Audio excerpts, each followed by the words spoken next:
malam hari ini. Saya izin rekam. Nanti kita sifatnya diskusi aja. Saya pengen diskusi banyak malam hari ini sama teman-teman gitu ya. Nah, pada malam hari ini kita mau belajar mengenai audit SDM ya, audit fungsi sumber daya manusia.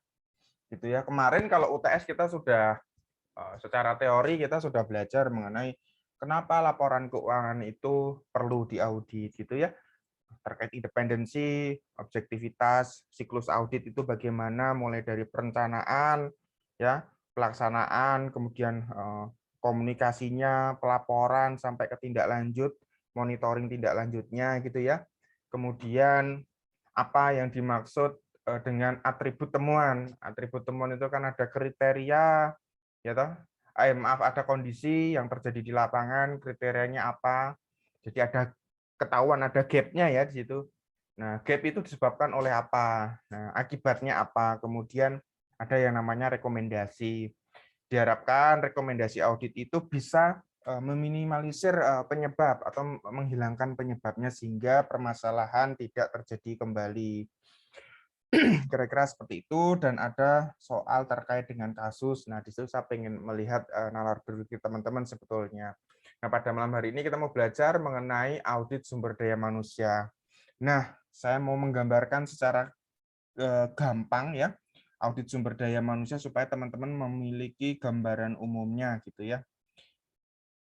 Baik, audit sumber daya manusia di sebuah instansi, di sebuah perusahaan tentunya ada namanya divisi. Yang pertama perencanaan dan penempatan pegawai. Di dalamnya ada rekrutmen ya. Kemudian ada manajemen terkait kinerja dan talenta. Kemudian ada yang namanya divisi yang berkaitan dengan penggajian. Nah, coba saya tuliskan di sini audit ya, audit SDM. Nah, audit SDM di sini secara umum di semua perusahaan tentunya ada fungsi-fungsi ya teman-teman. Yang pertama secara umum ada fungsi namanya perencanaan, kemudian penempatan pegawai, kemudian di sini ada rekrutmen ya. Ada fungsi ini. Kemudian ada manajemen terkait kinerja dan talenta. Kemudian ada lagi fungsi terkait dengan remunerasi atau penggajian. Ya, remunerasi atau penggajian. Nah, fungsi lain dalam audit SDM ya kadang-kadang di perusahaan ada yang namanya divisi pendidikan dan pelatihan ya. Kemudian ada divisi lain terkait dengan budaya organisasi. Ini biasanya divisi-divisi tambahan, teman-teman. Nah, tapi secara pokok terkait fungsi SDM, ini ada perencanaan, kemudian penempatan pegawai dan rekrutmen. Kemudian ini ada manajemen kinerja dan talenta, ini ada remunerasi dan penggajian. Ini ketiganya saling terkait, tidak bisa silo-silo seperti itu, ya. Nah, perencanaan itu dia akan melakukan rekrutmen. Rekrutmen pegawai itu berbicara mengenai kebutuhan pegawai. Nah, bagaimana menentukan kebutuhan pegawai? Ya dilihat dari analisa beban kerjanya. Job-job apa yang belum diisi dalam struktur organisasi. Ya. Kemudian diisi oleh apa? Diisi oleh orang-orang atau talent yang memiliki kualifikasi sesuai standar perusahaan. Misalnya seorang accounting gitu ya, maka yang dibutuhkan oleh perusahaan adalah orang-orang yang memiliki pengalaman atau pendidikan di accounting. Jadi jangan sampai yang megang accounting jurusannya pertanian gitu ya. Itu salah dalam memproses gitu ya. Penempatan pegawai. Nah, penempatan pegawai itu kan kalau perusahaan yang besar dia wilayah operasionalnya katakan seluruh Indonesia gitu ya. Penempatan pegawai itu juga ditentukan oleh kriteria-kriteria khusus oleh talent pegawai gitu ya, kebutuhan di masing-masing daerah gitu ya. Ya, itu perencanaan, rekrutmen dan penempatan pegawai. Fungsi yang lain adalah fungsi kinerja dan talenta. Tentunya ketika karyawan bekerja pasti ada namanya KPI dong, gitu kan. Kalau di pegawai negeri biasanya itu apa ya Mas namanya? IKU ya, indikator kinerja utama nggih. Nah, indikator kinerja utama itu menentukan bagaimana seseorang individu atau pegawai itu dapat mencapai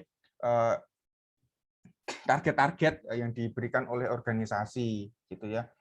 Nah, ketika dia mencapai target berarti hasil kinerjanya dia dalam 1 tahun itu bagus. Kalau hasil kinerjanya bagus berarti kan performance-nya kan dia bagus. Nah, ini ada probabilitas dia akan dipromosikan.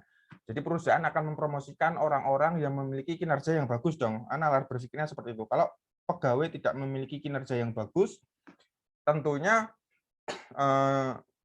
tidak akan dipromosikan. Nah, kemudian terkait dengan talenta. Nah, yang ada di perusahaan itu ada namanya kompetensi ya, teman-teman. Kalau tahu kan kompetensi. Nah, kompetensi ini banyak indikatornya. Ya. Biasanya perusahaan menetapkan skala 1 sampai dengan 5 misalkan.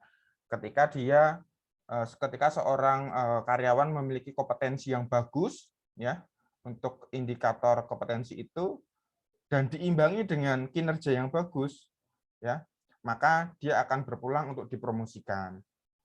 Nah, saya coba menggambarkan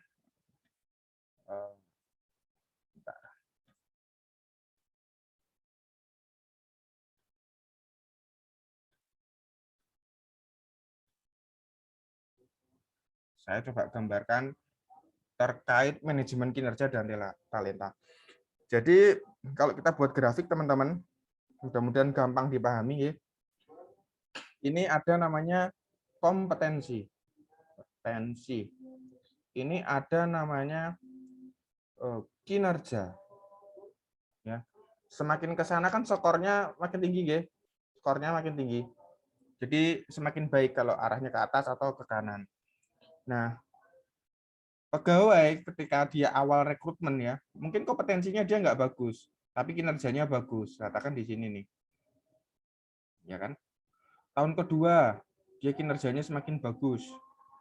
Ya, kompetensinya semakin mumpuni karena dia sekolah gitu kan, atau dinilai oleh atasan langsungnya bagus. Kemudian tahun selanjutnya dia semakin bagus gitu ya. Secara grafik kan dia begini nih. Nah, pegawai yang memiliki grafik seperti ini nih, ini yang disukai oleh perusahaan. Dia akan berpotensi untuk dipromosikan. Seperti itu. Nah, ini terkait dengan remunerasi atau penggajian. Kalau dia dipromosikan, naik jabatan, naik golongan gitu ya Mas Evan. Nah, dia akan gajinya dia akan bertambah gitu. Itu adalah hubungan yang sangat logis. Jadi antara 3 fungsi ini semuanya berkaitan. Tidak bisa terpecah silo-silo gitu ya. Penempatan pegawai tidak bisa asal penempatan. Dia harus mengerti kinerja dan talenta yang ada di seorang pegawai. Jadi ini nanti ke sini, ini juga nanti dipertimbangkan untuk ke sini. Seperti itu. Ini juga ke sini, nanti ke sini. Seperti itu. Gambaran umumnya terkait dengan SDM seperti itu, teman-teman. Sampai di sini ada yang mau ditanyakan? Mas Iwan Santoso? Aman? Aman, Pak. Bisa dimengerti Megawati Simanjuntak? Bisa, Pak. Baik, dari Aprilia. Bisa, Pak. Nah, saya menunggu pertanyaan dari Mbak Inayah nih. Ada pertanyaan? Iya, Pak, saya mau nanya, Pak. Ya, silakan. Apa namanya? Mau nanya, Pak. Kalau misalkan di perusahaan swasta itu kan rata-rata karyawannya itu kan kontrak ya. Ya. Nah, kalau misalkan karyawan ingin perpanjang kontrak itu kan biasanya itu ada penilaian terhadap karyawan tersebut ya sebelum kontrak tersebut diperpanjang. Nah, itu berarti termasuk audit SDM ya, Pak? Bisa terkait dengan audit SDM-nya. Kalau mau ngecek biasanya kan namanya pegawai tidak tetap atau pegawai kontrak gitu ya. Idealnya sistem yang saya sampaikan ini adalah sistem yang lebih kepada pegawai tetap, Mbak Ina ya. Ya.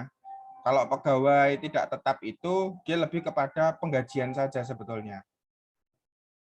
Gitu. Ini lebih kepada sistem untuk pegawai tetap. Tapi banyak perusahaan itu mempekerjakan pegawai yang tadinya tidak tetap diangkat sebagai pegawai tetap.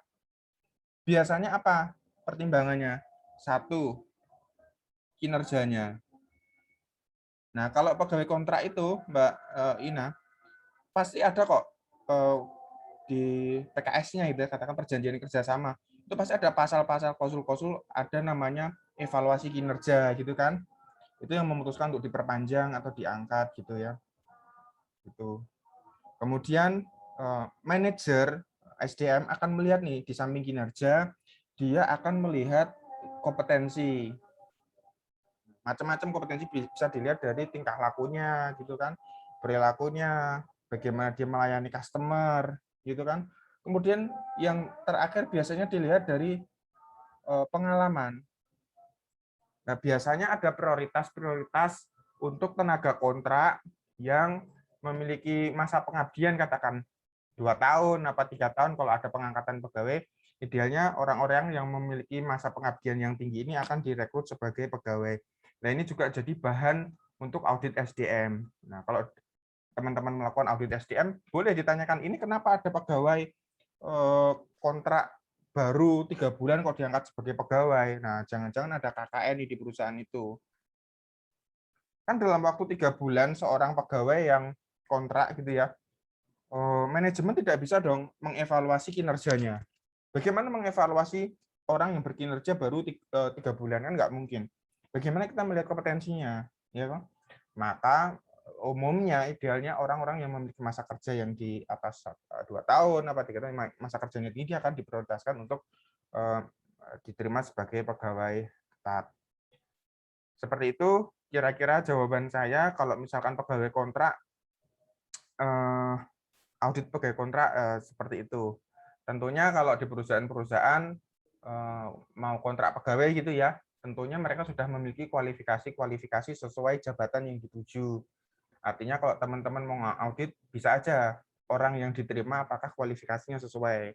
Jangan sampai orang masuk ke terima kerja tapi kualifikasinya nggak sesuai. Ya kadang saya gitu ya, di Indonesia tuh kadang masih ada lah ya, membawa gitu ya. Jadi unsur orang dalam gitu ya. Kalau saya sih secara pribadi, monggo lah kalau ada orang dalam kan dimasukkan, ya terserah. Asal kualifikasinya sesuai. Jadi memang orang itu dibutuhkan perusahaan, jangan sampai memasukkan pegawai tapi dia tidak punya kompetensi ya yang dibutuhkan oleh perusahaan. Itu yang menjadi perhatian. Gitu, Mbak Ina. Ya, oke Pak. Makasih ya Pak atas penjelasannya. Ya, saya masuk ke materi ya. Itu masih pembuka ya, teman-teman. Nah, ini kita mau masuk ke materi.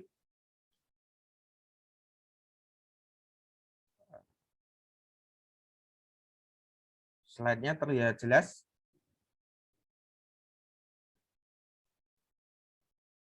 Cukup terlihat jelas, teman-teman? Suara saya masih terdengar jelas? Jelas, Pak. Nah, kita mau masuk ke materi terkait audit sumber daya manusia. Ya. Jadi, materi pembelajarannya yang pertama kita ngerti dulu nih, audit MSDM berbasis kompetensi. Kemudian pergeseran paradigma dalam mengelola sumber daya manusia. Kemudian tujuan dan manfaat audit manajemen sumber daya manusia berbasis kompetensi. Kemudian keempat, proses atau tahapan audit manajemen sumber daya manusia berbasis kompetensi. Nah, mudah-mudahan gambaran saya di awal tadi memberikan gambaran yang jelas kepada teman-teman mengenai audit sumber daya manusia. Kita lebih spesifik masuk ke materi ini. Kepengertian ya, pengertian audit MSDM berbasis kompetensi.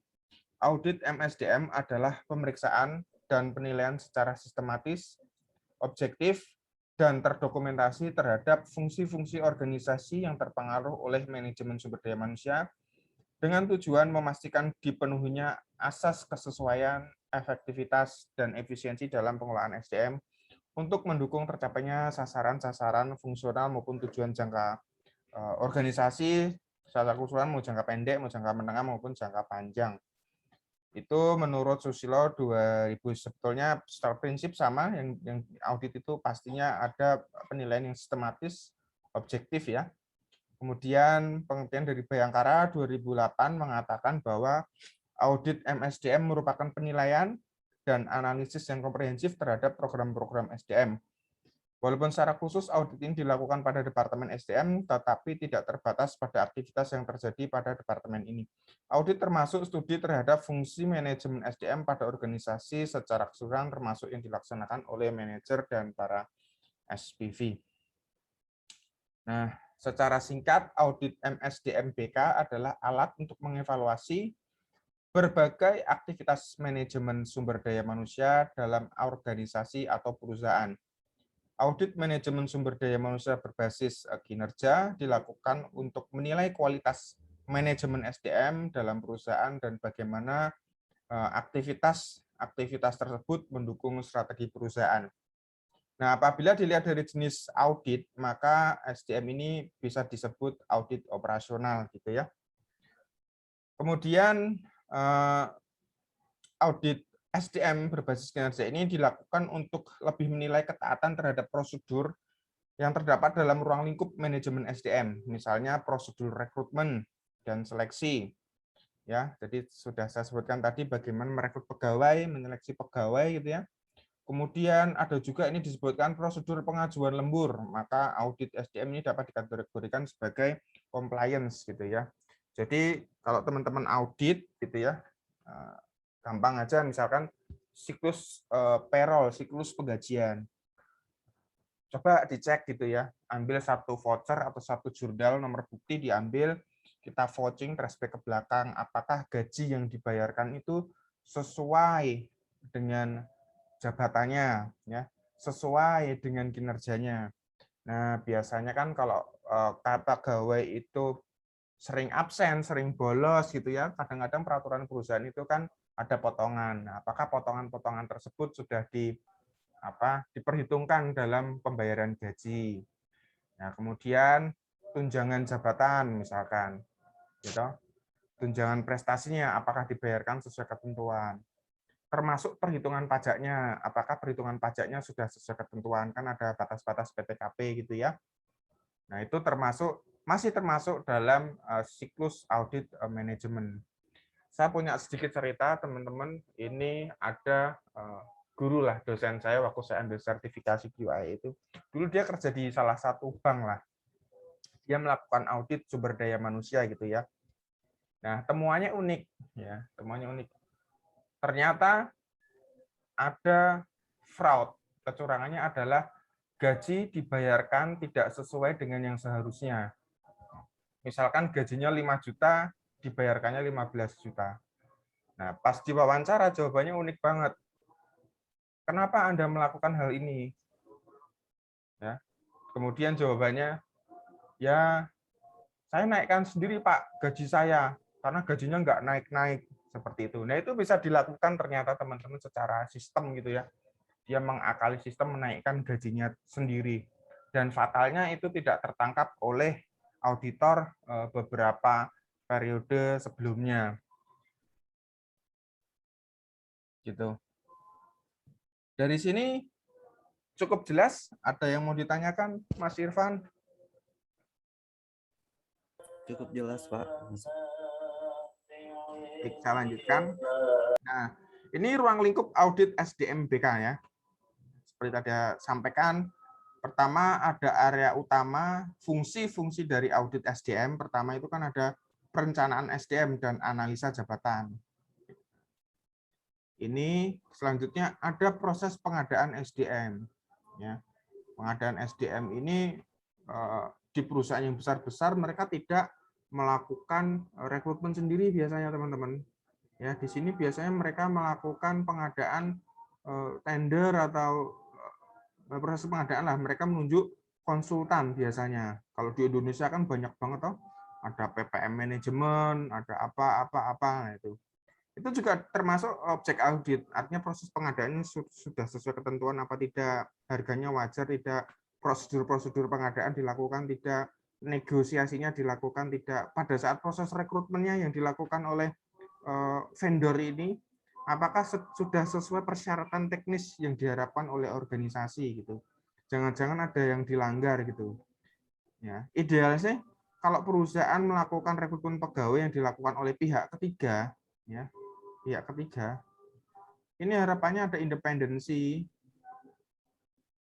dan objektivitas. Artinya probabilitas adanya KKN, gitu, kemudian orang-orang titipan itu bisa diminimalisir. Gitu. Kemudian pengembangan SDM, pelatihan dan pengembangan. Artinya dalam mengelola SDM ini kita harus bisa memetakan ya. Misalkan seseorang ditempatkan di unit investasi, katakan divisi investasi. Background-nya sudah benar manajemen. Nah, tapi di sana kita harus mengerti dan memetakan apakah pegawai itu memiliki kompetensi yang cukup atau tidak. Nah, di perusahaan itu teman-teman ada yang namanya kompetensi dasar. Ini kompetensi yang diharapkan organisasi atas jabatan tersebut. Kemudian kompetensi faktual. Ya. Kompetensi faktual. Misalkan kompetensi dasar yang dibutuhkan organisasi untuk ilmu investasi gitu ya. Itu yang diharapkan adalah 4 misalkan tingkatannya untuk level analis investasi ya katakan. Kemampuan investasinya 4. Kemudian analisa terhadap laporan keuangan gitu ya. Atau portofolio. Untuk level analis dia itu 4 katakan persyaratannya. Tapi ternyata setelah dilakukan assessment, pegawai tersebut kompetensinya secara faktual tidak mencapai 4 misalkan, 3 misalkan ya. 3 dan 2. Ini kan ada gap. Ya toh? Gap-nya ini 1, gap-nya 2. Bagaimana mengatasi gap ini? Ya dilakukan pelatihan dan pengembangan. Misalkan dilakukan sertifikasi ya. Disekolahkan, itu salah satu upaya untuk mengatasi gap kompetensi. Kemudian yang keempat, pemeliharaan SDM. Ya, pemeliharaan SDM pertama penilaian kinerja. Penilaian kinerja ini idealnya dilakukan setelah evaluasi target organisasi itu selesai. Biasanya setelah tutup buku gitu ya. Setelah tutup buku nanti ada penilaian kinerja. Katakan tutup bukunya di 31 Desember. Selesai audit katakan 2 Februari gitu ya, bulan Februari. Itu kan angka-angka kinerja-kinerja kan sudah diaudit lah ya, sudah benar. Lah angka itu juga digunakan sebagai penilaian kinerja. Gitu. Apakah pekerjaan kita itu selama setahun memenuhi target apa enggak, seperti itu. Itu akan menentukan kinerja kita lah. Kinerja kita akan menentukan karir kita di masa yang akan datang. Nah, biasanya ini juga berpengaruh dengan kompensasi dan balas jasanya ya. Kompensasi saya berbicara mengenai penggajian. Biasanya kalau kinerjanya yang 100% gitu kan, maka kompensasinya, tunjangan prestasinya adalah dibayarkan 100%, ya toh.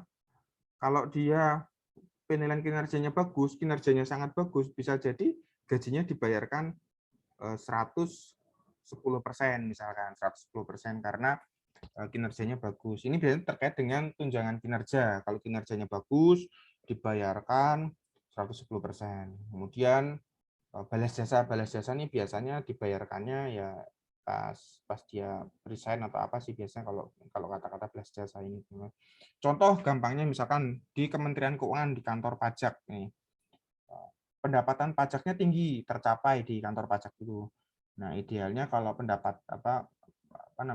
pendapatan pajaknya tinggi sesuai target, maka idealnya tunjangan kinerjanya bisa diberikan setelah 100% atau 150%. Kalau misalkan kinerjanya buruk ya pemotongan tunjangan kinerjanya. Itu hal yang sangat logis sebetulnya gitu. Kalau di PNS kira-kira begitu ya, Mas Irfan ya? Iya Pak, tunjangan kinerjanya sesuai pekerjaan. Ya. Kemudian ada namanya hubungan industrial. Ya, biasanya ada serikat pekerja ya Mas Irwan ya, ada serikat pekerja kayak gitu-gitu. Jadi itu perlu di-maintain lah, dipelihara hubungan industrialnya. Kemudian sistem informasi manajemen. Nah, sekarang sih idealnya sistem informasi manajemen ini sudah lebih akuntabel ya, terbuka gitu ya. Biasanya sudah dibuatkan portalnya ya, web service-nya seperti apa biasanya harusnya sudah dibuat gitu ya. Jadi transparan, sudah paperless gitulah ya. Kalau misalkan saya mau mengupdate CV saya, itu sebaiknya ya perusahaan menyediakan platformnya gitu ya, disediakan aplikasinya, kita tinggal mengupload, saya sudah S2 diupload gitu ya ijazahnya, kemudian ada proses verifikasi gitu kan, kemudian approval, kemudian CV-nya nambah gitu. Misalkan saya mau update ya, update mengenai saya punya anak satu awalnya, anak saya kemudian nambah 2. Nah, penambahan anak itu juga bisa diupdate melalui portal atau sistem informasi SDM-nya, karena kan ini penting ya. Penambahan anak ini kan bisa mempengaruhi jaminannya, BPJS-nya misalkan ya, kemudian potongan pajaknya, ya toh. Maka sistem-sistem seperti ini sangat diperlukan gitu, sistem-sistem informasi SDM. Jadi sudah paperless, bisa real time gitu dilaporkannya. Nah, teman-teman juga bisa melakukan audit gitu ya terkait pembayaran gajinya. Jangan-jangan gajinya dibayarkan tidak sesuai dengan update profil SDM-nya. Saya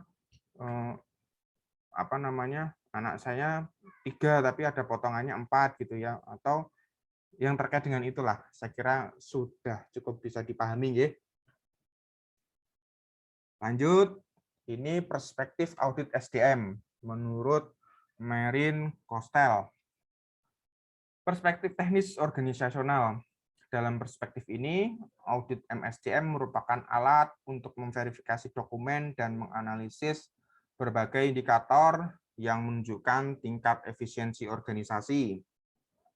Kemudian ada perspektif sosiopsikologis. Menurut perspektif sosiopsikologis, audit SDM merupakan sarana untuk menilai kualitas hubungan kerja di dalam sebuah perusahaan, untuk melihat faktor apa yang penting bagi motivasi karyawan dan mengidentifikasi sumber daya untuk mengoptimalkan organisasi menurut sudut pandang karyawan. Nah, ini kadang-kadang agak apa ya, tricky di suatu perusahaan, teman-teman. Saya izin minum. Ada banyak kejadian, teman-teman, di satu kantor cabang ya. Apalah itu perusahaan namanya. Mutasi, promosi itu kan hal yang sangat wajar ya. Peranan pimpinan ya dalam suatu perusahaan itu sangat penting. Seringkali itu menjadi masalah ketika pimpinan unit kerja atau pimpinan kepala cabang itu attitude-nya nggak bagus, perilakunya nggak bagus, memberikan tekanan berlebih kepada karyawannya gitu ya. Tidak bisa memberikan role model yang baik buat bawahannya. Manusia memang idealnya hidup itu untuk bekerja, tapi bukan untuk sekedar bekerja gitu. Kita punya kehidupan yang lain gitu. Banyak kan beberapa jurnal, artikel gitu, orang di pressure untuk bekerja sampai orang itu mati gitu ya, sampai orang itu meninggal. Ada tuh. Banyak kalau kita mau cari. Pulangnya terlalu malam, ya tabrak atau apa ya yang sifatnya insidental seperti itu. Tapi banyak juga yang dia terlalu sakit itu karena ada tekanan mental gitu ya, beban bekerja yang lebih. Saya sempat baca ada kantor akuntan publik di Cina ya, orang itu kerja overtime ya, overtime idealnya kan satu hari kerja tuh 8 jam, dia bisa sampai 13-14 jam, pulangnya bisa malam, bisa pagi gitu ya. Bahkan ketika pegawai itu sakit gitu ya, dia tuh masih ditagih soal pekerjaannya. Ini kan hal yang nggak etis. Kemudian orang tersebut meninggal. Jadi di samping sosiopsikologis tersebut, tekanan pimpinan kepada bawahan, aspek lain itu harus diperhatikan oleh seorang pemimpin. Kita lihat, jadi seninya tuh banyak mengelola SDM ya teman-teman. Kita lihatlah tingkat kesehatan pegawai kita. Jangan disamain orang yang umur muda sama umur tua, atau disamain beban kerjanya orang yang sehat sama orang yang sakit.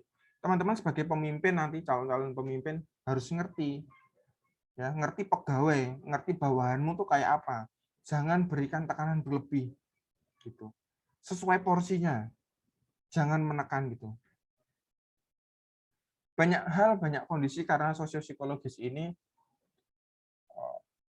orang-orang yang di bawah pimpinan ya, pimpinan kepala cabang gitu ya, banyak tuh kejadian di kantor gitu ya, mereka bikin petisi gitu ya, tidak suka dengan cara pemimpin yang baru.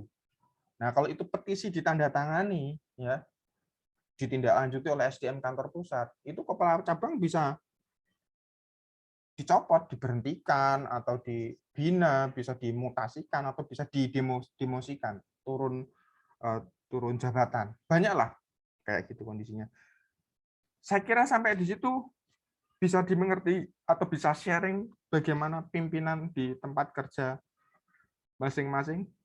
Mas Iwan sepertinya sudah tidak sabar bertanya. Pak. Dari Fitri Sulistia, monitor masih aktif? Fitri Sulistia sepertinya tidak mengikuti ya. Lupa ya. Oh. Bagaimana, ada tanggapan?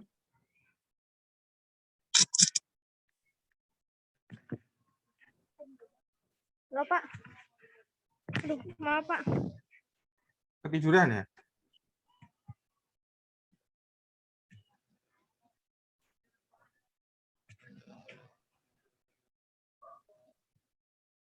Ya sudah. Dari Kathy S5. Kathy, mana Kathy?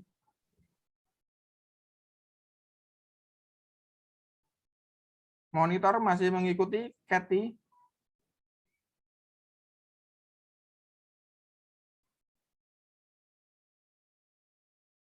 Sayang sekali tidak mengikuti. Dari Jopita Sinambela. Ya Pak, di chat Pak, jadi tadi. Iya Pak, tadi. Ada yang mau ditanyakan?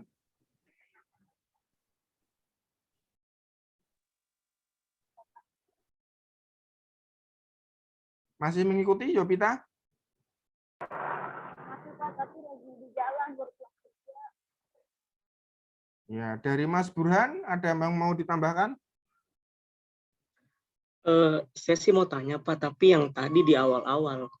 Boleh, silakan Mas, nggak apa-apa. Iya, nggak apa-apa ya Pak. Santai ya. Tadi kan Bapak bilang untuk penilaian karyawan atau pengangkatan menjadi tetap itu kan kalau 3 bulan kita belum bisa menilai ya Pak karyawan itu bagaimana. Jadi harus mengabdi berapa tahun, tadi setahun atau 2 tahun gitu ya. Kalau misalkan di perusahaannya itu memberlakukan 3 bulan sudah diangkat menjadi tetap, itu bagaimana Pak? Apakah kita kembalikan ke regulasi dari perusahaan itu atau bagaimana? Ya, sip. Pertanyaan yang bagus Mas Burhan. Nah, tadi sih saya berbicara mengenai idealnya ya. Idealnya kita mengangkat pegawai itu, tadi kan ceritanya kan pegawai kontrak ya, pegawai kontrak. Nah, bayangan saya pegawai kontrak itu kan banyak, tidak lebih dari 1, dan itu dilaksanakan sudah, program yang dilaksanakan udah beberapa tahun gitu ya. Tapi ketika dia baru 3 bulan kemudian diangkat, ya mungkin ada justifikasi lain teman-teman dari perusahaan tersebut. Tapi justifikasi itu harus tepat. Misalnya biasanya dikaitkan dengan kebutuhan pegawai ya, kebutuhan organisasi yang sangat mendesak sehingga dia bisa direkrut gitu ya. Atau 3 bulan itu seorang manajer mampu memastikan bahwa pegawai tersebut fit gitu ya, bagus sesuai kebutuhan organisasi, itu mungkin bisa menjadi satu pengambilan keputusan ya. Tapi kalau dalam organisasi yang besar ya, pegawai kontraknya banyak, kalau hal seperti itu dilakukan saya kira tidak populer. Nah, tentunya kalau itu terjadi ya akan menimbulkan chaos juga nanti. Ada ada yang nggak baik lah, ada yang nggak beres lah, pasti jadi bahan omongan gitu. Kira-kira seperti itu, Mas Burhan. Oke Pak, berarti tergantung kebutuhan juga ya Pak, kebutuhan Ya, perusahaan itu ya.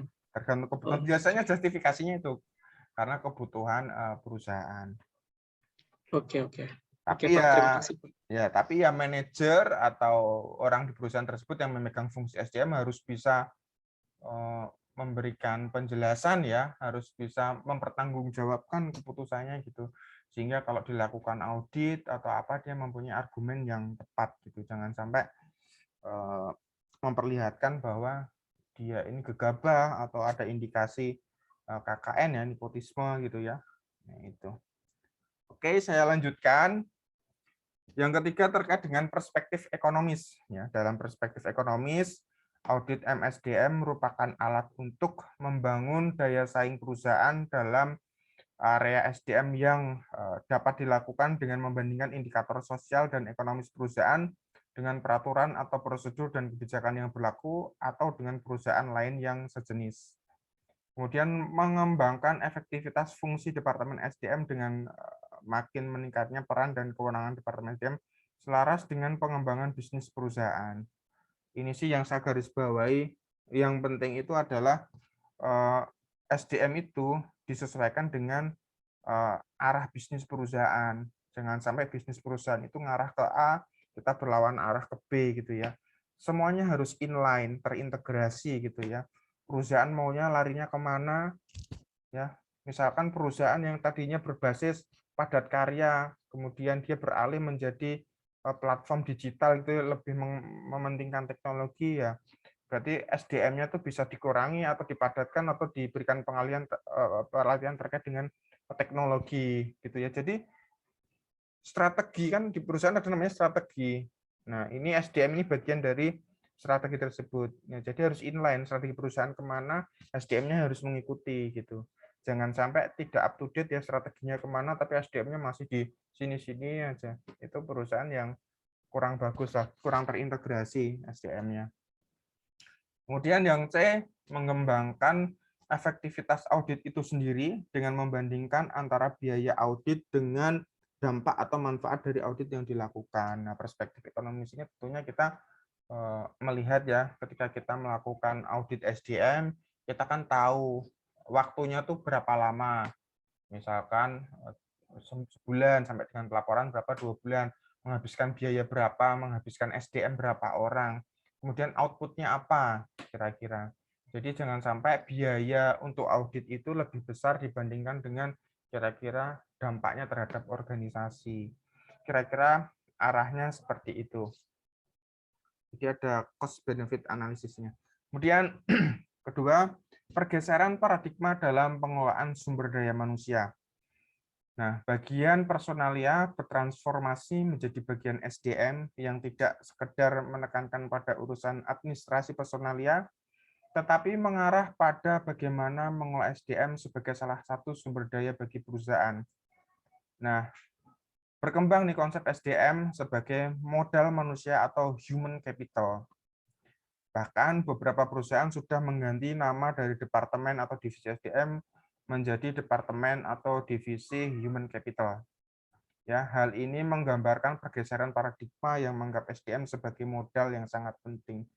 Jadi SDM teman-teman sekarang dianggap sebagai aset perusahaan gitu ya. Aset pengetahuan, aset perusahaan. Bahkan laporan keuangan perusahaan yang kekinian sudah ada pengungkapan terkait human capital. Tapi saya juga tidak mengerti bagaimana mereka mengukur itu dalam bentuk rupiah gitu ya.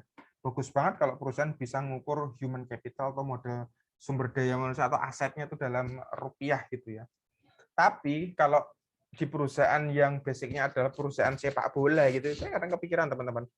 Misalkan ada perusahaan sepak bola gitu ya, PSS Sleman atau Manchester United atau Real Madrid gitu kan, ada pemain-pemain yang terkenal gitu ya. Ada kalau dulu kan ada Cristiano Ronaldo gitu ya. Human capital-nya tuh harusnya tinggi gitu, bisa terukur gitu ya. Ya kan ini kan juga diperdagangkan gitu, harusnya bisa diukur. Yaitu intermezzo seperti itu, teman-teman. Artinya SDM ini dianggap sebagai aset ya. Apalagi kalau di perusahaan sudah ada pelatihan, ada segala macam, harusnya sumber daya manusia itu tidak hanya dianggap sebagai robot yang bekerja, tapi SDM itu dianggap sebagai aset perusahaan. Apalagi organisasi, pegawai yang dia itu sudah bekerja cukup lama gitu ya, dan mendapatkan banyak pendidikan, pelatihan, dapat punya pengalaman yang banyak. Nah, pegawai-pegawai ini ibaratkan gunung es, teman-teman. Kalau saya gambar gunung es gitu ya, gunung es ini. Nih. Kompetensi yang dia lihat itu seperti ini, tapi di bawahnya. Nah, ini ilmu pengetahuannya banyak. Jangan sampai orang-orang yang seperti gunung es ini keluar dari organisasi. Kalau dia keluar dari organisasi, ya perusahaan nangkep gitu aja. Perusahaan gampang dia cari tempat bekerja lain. Apalagi sekarang kan eranya era profesional hire ya. Orang lompat-lompat pekerjaan itu menjadi hal yang biasa. Jadi kalau dia punya kompetensi khusus gitu ya, bisa lompat-lompat pekerjaan gitu. Yang penting dia dapat gaji, dapat jabatan yang lebih tinggi, dia lompat. Profesional hire seperti itu. Kemudian saat ini pengelolaan SDM menjadi kian strategis bagi keberhasilan perusahaan, sehingga berkembang ya. Apa yang dikenal dengan strategic human resource dalam perspektif ini, yang dulunya SDM atau divisi SDM tidak lagi dilihat sebagai unsur penunjang dalam keberhasilan perusahaan, tapi dianggap sebagai bagian yang sangat penting dan sering diibaratkan sebagai tangan kanan dari manajemen puncak. Nah, ini perbandingan lah. Saya nggak tahu nih angka-angka ini apa ya. Saya lewat dulu lah. Nah, ini masih terkait dengan paradigma dalam mengelola sumber daya manusia ya, teman-teman. Nah, di sini berbicara mengenai kontrol atau pengendalian. Nah, di sini memelihara kepatuhan terhadap regulasi, pengendalian terhadap proses manajemennya. Ini berbicara mengenai personil. Kemudian terkait dengan servis, ini memberikan layanan yang terbaik ya. Dipastikan memberikan layanan yang terbaik terkait human resource-nya. Kemudian keputusannya fokus mengimprove tujuan organisasi, ini terkait dengan talentship-nya. Nah, aktivitas proses manajemen SDM pertama attraction atau aktivitas atau penarikan SDM terkait dengan bagaimana menarik SDM yang dimulai dari proses perencanaan SDM, analisis jabatan sampai rekrutmen dan seleksi tadi yang saya sampaikan. Kemudian ada development. Aktivitas development atau pengembangan SDM ini terkait dengan proses pengembangan karyawan agar sesuai kebutuhan organisasi, antara lain mulai proses pembelajaran, pelatihan, penilaian, dan pengembangan karyawan. Ini lebih kepada manajemen kinerja dan talenta. Tapi kadang-kadang perusahaan itu memisahkan ya divisi atau departemen diklat. Kadang-kadang ada namanya pusdiklat gitu ya. Nah, tapi fungsinya sama, dia mengembangkan ya, development. Kalau di tempat Mas Irfan gitu bukan? Ada pusdiklatnya sendiri gitu ya? Rasa-rasanya kalau di... Ada Pak, ada BPSDM Pak. Nah, itu biasanya dia unit yang terpisah ya dari SDM itu sendiri, tapi dia punya fokus, kepengen ada pengembangan pelatihan kepada pegawai-pegawai. Nah, pusdiklat ini biasanya memberikan pelatihan, terus usulan kalau mau sekolah ke luar negeri, apa dalam negeri, beasiswa. Kemudian ada kalau ada diklat itu ada post-testnya, ada pretestnya untuk menilai pemahaman karyawan, apakah kompetensinya naik atau tidak. Itu fungsi dari pusdiklat itu mengakomodir kebutuhan untuk pelatihan dan penilaian. Nah, saya lihat tuh eranya malah begini. Perusahaan-perusahaan besar ya teman-teman, dia itu punya corporate university-nya. Kalau kita memperhatikan tuh, ada namanya apa ya, Telkom University gitu ya. Dulu tuh ada namanya kalau nggak salah dulu tuh namanya Telkom apa ya, STT Telkom atau apa ya, apalah lupa dulu sana. Terus ada pokoknya perusahaan belakangnya di university-nya gitu loh, punya corporate university-nya sendiri gitulah. Kalau di perusahaan-perusahaan ada tuh namanya Kalbe ya, Kalbe Pharma tuh punya Kalbe Institute gitu kan. Terus apa ada lagi tuh. Ini banyak kok sekarang eranya kayak gitu tuh. Ada institut-institutnya apa ada university. Nah, tujuannya sama sih dia memberikan apa namanya pelatihan, tapi dia mempunyai mungkin disebut anak perusahaan ya sebetulnya. Yang tadinya dia unit bisnisnya itu apa gitu kan, dia punya anak perusahaan, dia mendirikan sekolah gitu loh. Mendirikan sekolah disebutnya corporate university, atau kalau ada pendidikan dan pelatihan ya difokuskan ke situ, ke corporate university di masing-masing perusahaan. Nanti coba browsing lah di internet corporate university gitu. Sekarang eranya itu perusahaan-perusahaan arahnya ke sana ya, punya corporate university. Kemudian yang 3, retention, aktivitas retention atau retensi SDM terkait dengan program pemeliharaan karyawan, antara lain melalui karir, kesejahteraan, dan hubungan industrial. Nah, ini peran dari Departemen SDM ya. Ulrich 97 dalam bukunya Human Resource Champion menjelaskan bahwa Departemen SDM saat ini memiliki 4 peran, yaitu strategic partner yang berperan mengaitkan praktik dan strategi sumber daya manusia dengan strategi bisnis. Nah, ini tadi yang saya sebut harus inline ya, strategi perusahaan, strategi bisnis dengan kebutuhan pegawainya.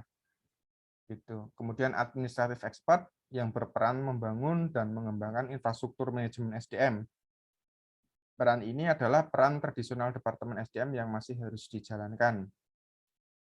Kemudian ada employee champion yang terlibat dalam permasalahan sehari-hari, isu, dan kebutuhan karyawan agar mereka dapat memberikan kontribusi yang maksimal gitu ya.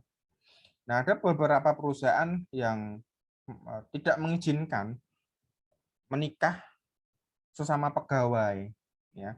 Ada beberapa perusahaan menetapkan hal tersebut. Ini juga bisa jadi bahan audit juga ya. Jadi adanya benturan kepentingan takutnya. Jadi tidak diizinkan menikah sesama pegawai. Jadi salah satunya harus keluar gitu ya. Karena di situ berisiko adanya benturan kepentingan gitu.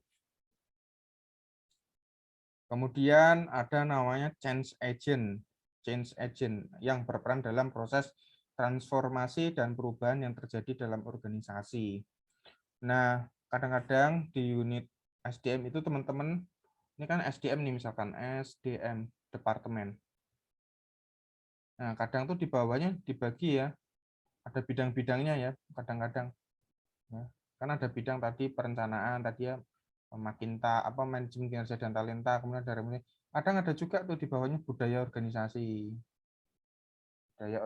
Jadi di manajemen budaya organisasi ini ada memegang fungsi change agent. Jadi perusahaan kalau arahnya kemana, fungsinya change agent ini sebagai katalisator. Jadi memproses percepatan pola berpikir paradigma SDM di perusahaan yang tadinya kemana, kemudian dipercepat supaya mengikuti arah organisasi gitu loh. Kalau Pak Jokowi sih ya, zamannya Pak Jokowi disebut revolusi mental. Revolusi mental nih kalau saya mengandaikan ya, itu ya change agent-nya di Indonesia gitu ya. Apa namanya? Jargon-jargon revolusi mental. Kemudian ada kementerian apa itu namanya? Itu juga apa sih? Terkait dengan revolusi mental tuh ada kementerian apa lupa namanya. Itu memegang fungsi change agent. Kemudian saya cek dulu nih slide-nya berapa. Ini slide 12. Ada 22 slide sama selesai. Saya percepat aja. Nah, ini tujuan dan manfaat audit MSDM BK. Tujuan audit MSDM BK pertama menilai efektivitas dari departemen atau unit kerja SDM untuk mengetahui apakah departemen SDM sudah menjalankan fungsinya secara efektif atau sudah mencapai tujuan. Secara umum, efektivitas ini berarti apakah departemen atau unit kerja SDM sudah berhasil menyediakan tenaga kerja yang sesuai dengan kebutuhan organisasi, baik dari sisi jumlah maupun kualifikasi pada waktu yang tepat. Gitu ya. Kemudian menilai efisiensi dari departemen atau unit kerja SDM. Pencapaian tujuan atau efektivitas departemen SDM bukan berarti dilakukan dengan biaya yang tidak terkontrol. Sebaliknya, semua program atau aktivitas SDM harus dilakukan secara efisien dan ekonomis dengan tetap mengacu pada sasaran. Tujuan dan manfaat audit MSDM BK. Ini masih nanti teman-teman bisa baca juga lah. Menilai ketaatan ya, compliance program atau aktivitas SDM gitu ya. Menciptakan nilai tambah gitu ya. Nilai tambah sehingga organisasi bertanggung jawab secara sosial, etikal, dan mampu unggul dalam persaingan di lingkup industri.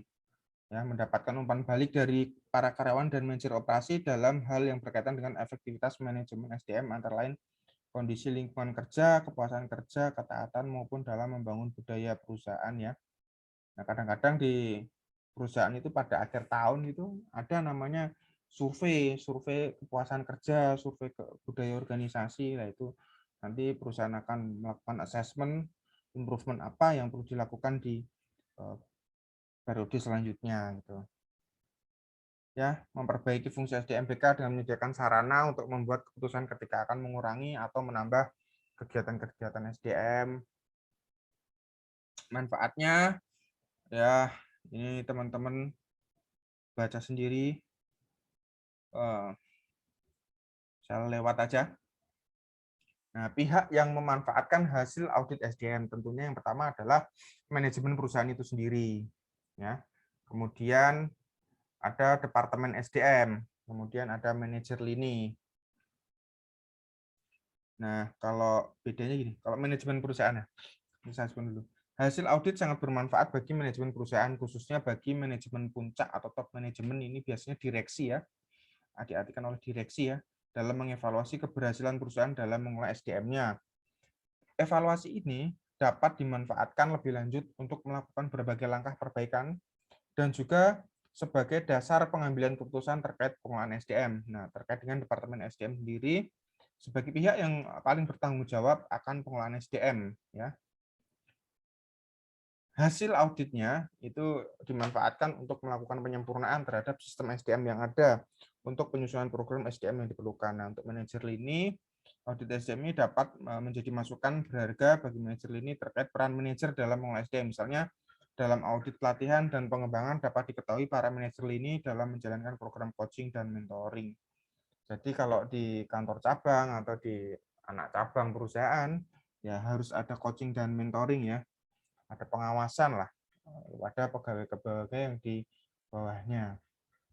Kemudian untuk karyawan, hasil audit yang dimanfaatkan untuk melakukan berbagai perbaikan tentu pada akhirnya akan memberi manfaat bagi karyawan gitu ya. Pengelolaan SDM yang makin baik akan membuat karyawan semakin termotivasi dan memberi kontribusi secara optimal. Nah, ini idealnya seperti itu.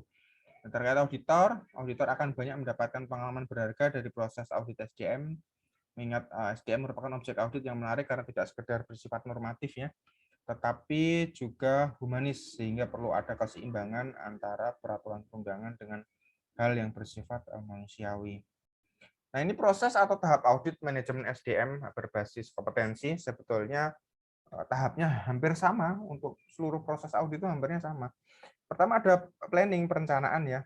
Kita memahami dulu kebijakan audit, kemudian audit roadmap-nya, ada namanya kita lihat perencanaan audit tahunan ya di situ. Kapan audit SDM akan dilakukan, tingkat prioritasnya bagaimana, kemudian penentuan ruang lingkup gitu ya. Kemudian ada persiapan. Nah, dalam persiapan audit, dalam mempersiapkan surat tugas, harus ada tujuan auditnya. Ruang lingkupnya apa, program auditnya seperti apa, metode audit, jadwal, susunan timnya, ya. Investigasi awal ini lebih terkait pada analisis informasi awalnya lah. Kita melihat kebijakan perusahaan itu seperti apa, perkembangannya seperti apa. Kemudian ada pengumuman audit, ini lebih kepada surat tugasnya dikeluarkan, disampaikan kepada pihak auditan.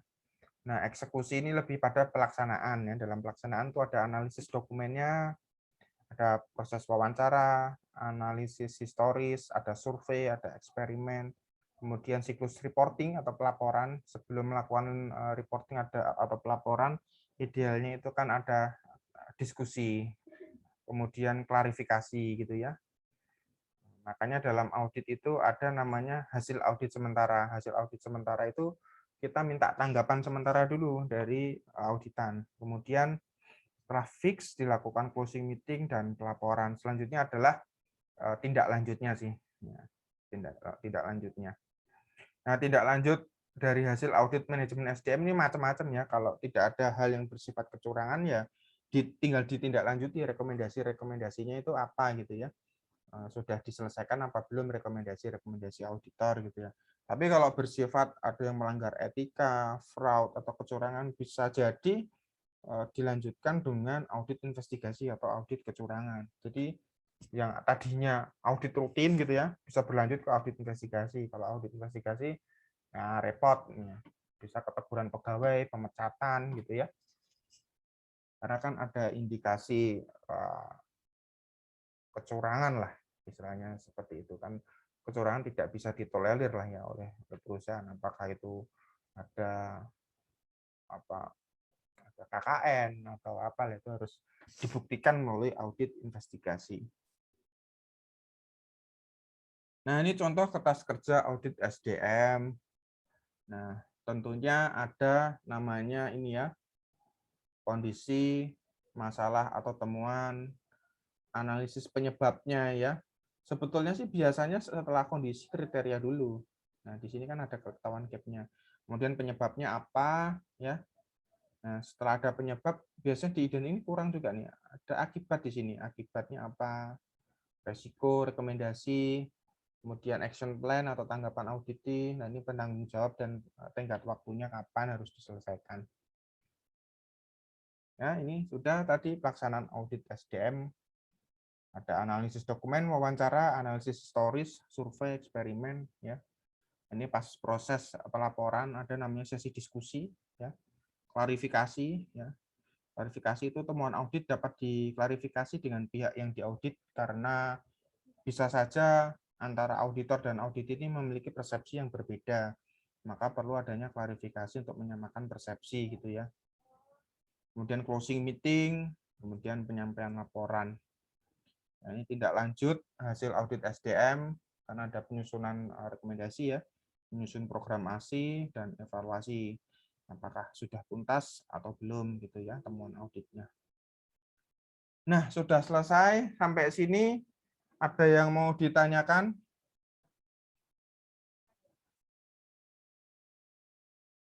Dari Mas Irfan ada yang mau ditanyakan? Izin Bapak, izin bertanya. Kalau kita perhatikan kan kalau untuk swasta, untuk karyawannya itu punya istilahnya jalur yang sudah ada atau jelas. Misalkan dia masuknya dari staf keuangan, dia ada jenjang karirnya sampai mungkin mentoknya di kepala bagian keuangan gitu. Sedangkan kan kalau di pemerintahan kadang tidak begitu, Pak. Kadang kita dapat atasan yang sama sekali nggak punya latar belakang di bidang yang dia kepalai gitu. Apakah itu indikasi manajemen auditnya tidak berjalan atau bagaimana, Pak? Terima kasih, Pak. Sip, itu pertanyaan yang bagus banget, Mas Irfan. Itu biasanya ditanyakan orang yang sudah mengerti dunia kerja nih. Iya, pertanyaannya bagus. Jadi kadang-kadang memang seperti itu, Bapak Ibu. Kadang di PNS ya, kadang-kadang orang yang tidak punya background atau tidak punya pengalaman dalam, saya bilang klaster ya Mas, klaster lah. Klaster. Jadi dalam perusahaan itu ada namanya clustering. Nah, misalkan dia klaster keuangan gitu ya. Ini SDM gitu ya. Atau ini pemeriksaan atau apalah. Nah, dia itu lompat klaster gitu ya Mas ya. Dari sini dia nggak punya pengalaman ke sini. Nah, tapi kita jangan buru-buru menjudge ya, apakah itu SDM-nya tidak berjalan atau tidak. Kita jangan buru-buru menjudge mekanisme atau sistem manajemen SDM-nya berjalan baik atau enggak. Mungkin kita analisis lebih dalam lagi, kenapa dia bisa pindah lompat klaster gitu ya, di luar job bidang yang sebelumnya dia tidak pernah kuasai atau dia nggak pernah punya pengalaman di situ. Mungkin jawaban yang sangat normatif dan logis adalah kebutuhan pegawai, kebutuhan organisasi. Nah, mungkin kebutuhan organisasi ini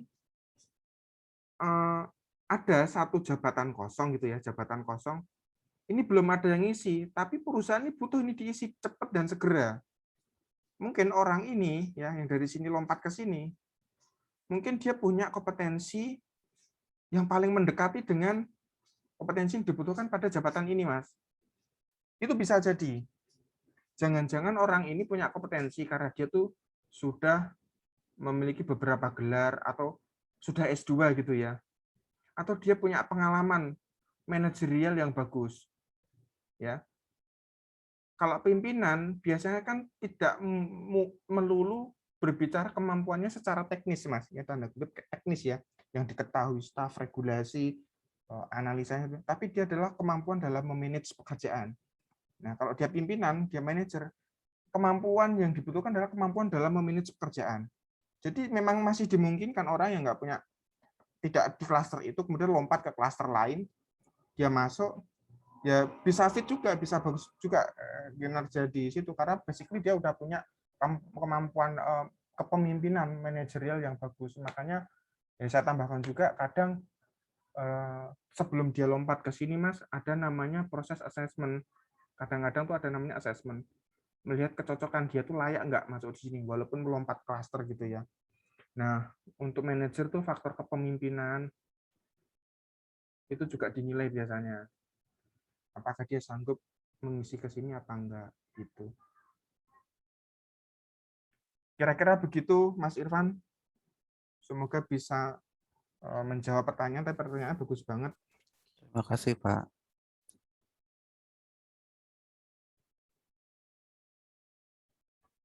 Baik, ada lagi yang mau ditanyakan, teman-teman? Bapak, maaf saya mau bertanya. Silahkan, Fitri. Pak, tadi kan ada pengembangan SDM itu dengan pelatihan dan pengembangan, Pak. Kalau misal di tempat kerja itu nggak ada tuh, Pak, pelatihan dan pengembangan. Jadi kita kerja ya udah sambil kerja aja gitu belajarnya. Itu bagaimana ya, Pak? Apa manajemen SDM-nya kurang kurang bisa mengembangkan karyawan atau bagaimana, Pak? Terima kasih. Iya. Mungkin jawaban yang paling logis gini, Mbak. Ya, pertanyaan bagus. Mungkin jawaban yang paling logis adalah gini. Perusahaan itu kan ada ukurannya ya, teman-teman. Ada ukurannya, artinya ada perusahaan yang gede, ada perusahaan yang ukurannya kecil gitu ya. Tapi kalau perusahaan itu adalah ukuran yang gede, Mbak Fitri, biasanya dia punya divisi pusdiklat pengembangan pendidikan dan pelatihan. Tapi kalau ruang lingkup bisnisnya masih kecil, ya manajemen itu tidak menjadi prioritas gitu loh. Punya divisi itu belum menjadi prioritas. Jadi udah jalan aja dulu. Bisnis tetap berjalan gitu ya. Bisnis tetap berjalan karena urgensinya juga belum ada gitu. Dia untuk memiliki satu divisi tertentu. Nah, adanya divisi pusdiklat itu kan biasanya organisasi yang udah gede, Mbak, mengelola pegawai yang banyak, kemudian job-job jabatan-jabatannya tuh banyak gitu ya. Nah, biasanya pembentukan divisi pendidikan dan pelatihan itu juga memerlukan anggaran gitu ya, anggaran soal duit. Kalau memang fokus manajemen belum nyampe ke sana atau laba perusahaan belum nyampe ke situ ya biasanya dia tidak membuat satu divisi khusus terkait dengan pendidikan dan pelatihan karena anggarannya duitnya belum ada, dia fokusnya lebih ke operasional aja terus. Jadi mencari laba dagang gitu aja terus gitu, Mbak. Tapi saran saya sih kalau memang di perusahaan teman-teman belum ada divisi pendidikan dan pelatihan, kalau teman-teman gajinya cukup gitu ya, sedikit-sedikit kita nabung, teman-teman, kita nabung. Nggak ada salahnya kok kita belajar tuh, nggak ada salahnya. Kita punya uang, kita sisihkan sedikit gitu ya. Kita kursus bahasa Inggris gitu ya. Saya sudah tua begini masih kepengen kursus bahasa Inggris. Saya merasa butuh gitu, merasa kurang gitu ya. Kalau kita punya uang sedikit-sedikit kita tabung, ya buat pelatihan apalah yang bisa menunjang kita, pelatihan komputer, apa AutoCAD atau skillnya ditambah terus teman-teman, ditambah terus gitu. Jadi kalau bisa ini dalam pengelolaan keuangan pribadi ya teman-teman, sisakanlah berapa persen gaji dari teman-teman gitu ya untuk pendidikan. Nah, jadi pendidikan itu investasi. Ya monggo diatur aja, kalau punya gaji katakan 10 juta ya, untuk kebutuhan sehari-hari katakan di-spare 5 juta ya. 1 juta ditabung ya. Sisanya dikasih orang tua, 1 juta kasih orang tua, 1 juta ditabung lagi buat pendidikan. Terus sisanya ya diatur lah kira-kira seperti itu. Tapi kalau bisa sisakan untuk pendidikan gitu. Ya silakan diprioritaskan. Mungkin itu sih teman-teman pesan saya ya dari Mbak siapa tadi, Mbak Fitri. Ya kalau saya sendiri sih gitu teman-teman, kalau saya gaji, saya ada perjalanan dinas itu ya saya tabung uangnya, nggak saya belikan yang macam-macam, saya spare buat pendidikan lah. Saya selalu sediakan waktu dan uang setiap tahun untuk maintenance lah untuk pendidikan. Dan ini sih saya udah pindah kerja ya, saya sekarang tidak di auditor lagi, sekarang saya di operasional teman-teman. Jadi ya bukan berarti sertifikasi saya terbuang percuma, enggak. Ya lari ke yang lain lah. Maksudnya saya tahu ilmunya soal audit itu nggak akan terbuang percuma. Saya bisa ngajar juga toh, ilmunya tetap bisa saya abdikan, saya sampaikan gitu ya. Nah, ini tinggal cari nanti keputusan saya sih mau kursus bahasa Inggris lagi gitu. Ya daripada teman-teman habis uangnya buat rokok, buat jajan gitu ya. Ya ada baiknya disisakan gitu. Ada lagi yang mau bertanya?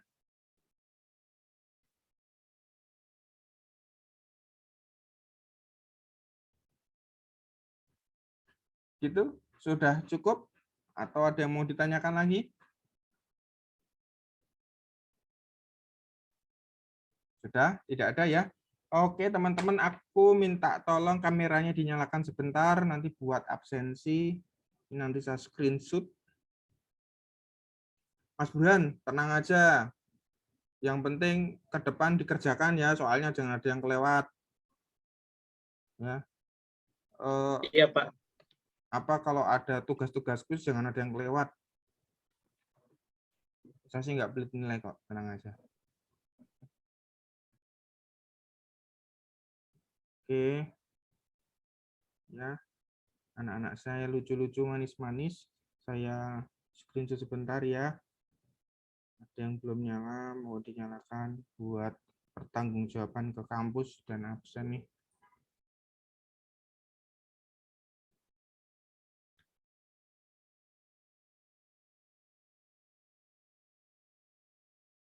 Oke, terima kasih. Oh, ini belum nih Mbak Nada Lesi. Aku kok baru ini yang ya ada Mbak Nada ya. Jarang masuk kuliah apa ya? Tadi saya baru join di pertengahan, Pak. Oh gitu. Kuliah yang sebelumnya datang nggak? Kenapa, Pak? Kuliah yang sebelumnya sempat datang nggak? Enggak, soalnya jadwalnya kelewat gitu. Suka kelewat, Pak. Oke, nanti diperhatikan lagi ya kalau Mas Irfan ini rajin nih. Sama Mas Iwan Santoso nih. Oke, makasih ya teman-teman. Saya akhiri kuliahnya pada malam hari ini. Berharap teman-teman tetap semangat, tetap fokus buat belajar, segera dicapai sarjananya. Sehat selalu, tetap semangat ya. Terima kasih.